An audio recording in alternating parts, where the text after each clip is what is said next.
Les grandes figures politiques du Congo ont marqué l'histoire non seulement par leur influence, mais aussi par leur mode de vie luxueux. Parmi les symboles de leur pouvoir et de leur richesse, leurs résidences somptueuses se distinguent comme de véritables palais. Mobutu Sese Seko, Joseph Kabila et Moïse Katumbi possèdent ou ont possédé des demeures valant plusieurs milliards, témoignant de leur statut exceptionnel. Du palais grandiose de Mobutu à Gbadolite, autrefois surnommée la Versailles de la jungle, à la résidence ultra sécurisée de Kabila à Kingakati, en passant par le luxueux domaine de Katumbi à Kashobwe, ces propriétés impressionnent autant par leur architecture que par leur histoire. Mais que cachent réellement ces lieux mythiques ? Quel a été leur coût, leur utilité et leur sort actuel ? Plongeons ensemble dans ces demeures extraordinaires, témoins d'un patrimoine hors du commun où pouvoir et luxe se croisent dans une opulence rare. Numéro 3, le palais de Mobutu à Gbadolite, autrefois surnommé le Versailles de la jungle, est aujourd'hui en ruine. Les somptueuses résidences du maréchal Mobutu, Sese Seko, située à Gbadolite, sa ville natale dans le nord-ouest de la République démocratique du Congo, RDC, sont aujourd'hui en ruine, témoignant d'une époque révolue de faste et de pouvoir. 25 ans après la chute de Mobutu, les vestiges de ces palais à Gbadolite offrent un spectacle désolant. Les murs, autrefois majestueux, sont effondrés, envahis par la végétation et les infrastructures sont en grande partie détruites. Les pillages successifs, notamment lors des guerres qui ont suivi le départ de Mobutu, ont accéléré la dégradation des lieux. Les matériaux de construction tels que les barres de fer et les marbres précieux ont été arrachés et revendus par des habitants des villages environnants. La chapelle de la Miséricorde, construite en 1978 et ornée d'objets en or et de matières précieuses, où était enterrée la première épouse de Mobutu, Marie-Antoinette, et au moins 3 de leurs fils, a été profanée et détruite. À l'époque de sa splendeur, le complexe de Gbadolite était un symbole du pouvoir et de la richesse de Mobutu.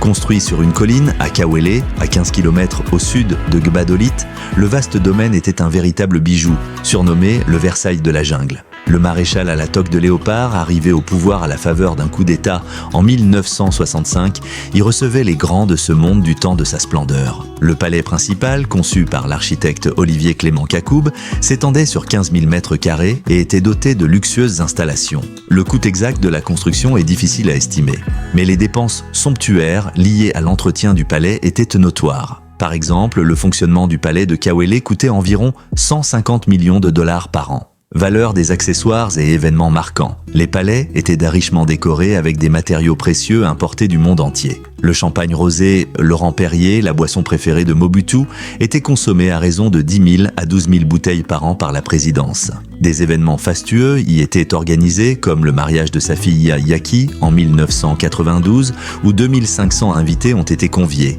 chacun recevant une boîte contenant 1 milliard de zaïre, la monnaie locale de l'époque. Aujourd'hui, les ruines des palais de Gbadolite témoignent de la démesure d'une époque révolue.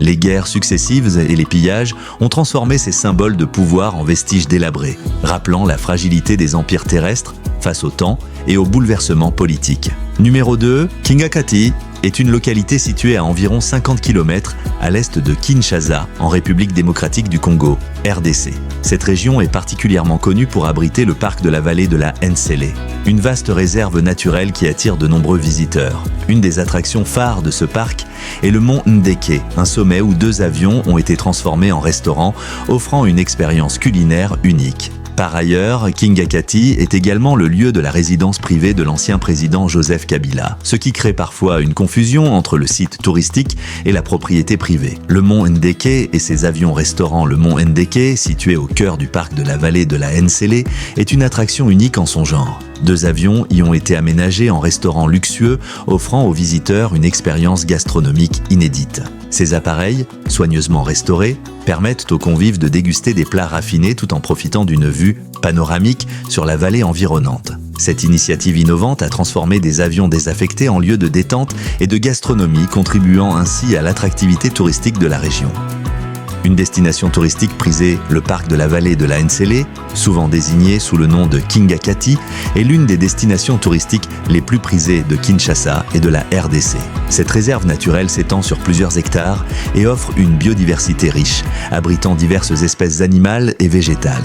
Les visiteurs peuvent y observer des animaux tels que des antilopes, des buffles et une variété d'oiseaux dans leur habitat naturel. En plus des safaris, le parc propose des activités de loisirs comme des balades en bateau sur la rivière Nsele NCLé, des randonnées pédestres et des excursions éducatives sur la conservation de la nature. Le mont Ndeke, avec ses avions-restaurants, ajoute une dimension unique à l'expérience touristique combinant nature et gastronomie dans un cadre exceptionnel. Différence entre la résidence de Kabila et le site touristique de Kingakati. Il est important de distinguer la résidence privée de l'ancien président, Joseph Kabila, du site touristique de Kinegakati. La résidence de Kabila est une propriété privée, située à proximité du parc, mais distincte de celui-ci. Cette propriété est une ferme privée où l'ancien président se consacre à des activités agricoles et à l'élevage. Elle n'est pas ouverte au public et n'est pas destinée au tourisme. En revanche, le parc de la vallée de la NCLé est une réserve naturelle ouverte aux visiteurs, offrant diverses activités touristiques et de loisirs. La confusion entre les deux sites provient souvent de leur proximité géographique et du fait que les deux sont associés au nom de Kinegakati. Cependant, il est essentiel de noter que la résidence de Kabila est une propriété privée, tandis que le parc est une destination touristique accessible au public. En conclusion, Kinegakati est une région riche en attractions touristiques, notamment le parc de la vallée de la NCLé et le mont Ndeke avec ses avions-restaurants. Cependant, il est crucial de différencier ces sites de la résidence privée de l'ancien président Joseph Kabila, afin de mieux apprécier les offres touristiques de la région sans confusion. Numéro 1. Maison de Katumbi, la résidence de Moïse. Katumbi à Kashobwe est un domaine privé situé dans la province du Haut-Katanga, en République démocratique du Congo, RDC.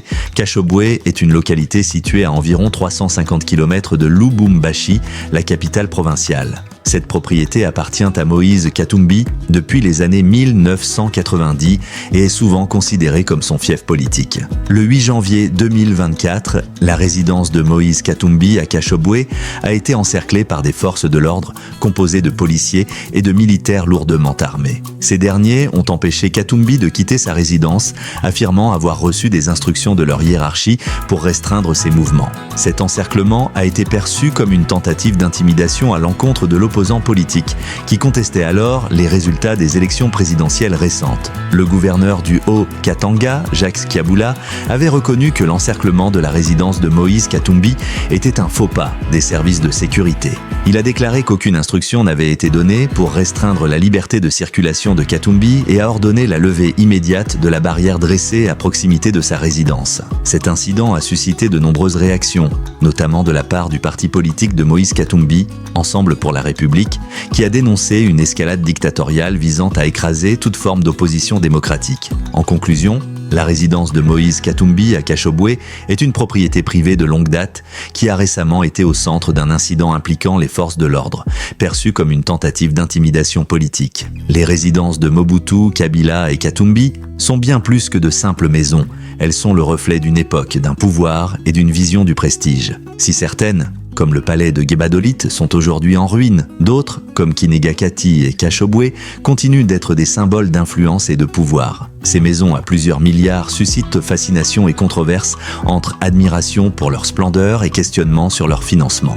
Au-delà du luxe, elles nous rappellent aussi l'histoire mouvementée du Congo et les ambitions de ses leaders. Alors, que pensez-vous de ces résidences hors du commun? Sont-elles des trésors à préserver ou des vestiges d'un passé révolu? Dites-nous en commentaire et abonnez-vous pour d'autres découvertes sur les figures et lieux emblématiques de l'Afrique.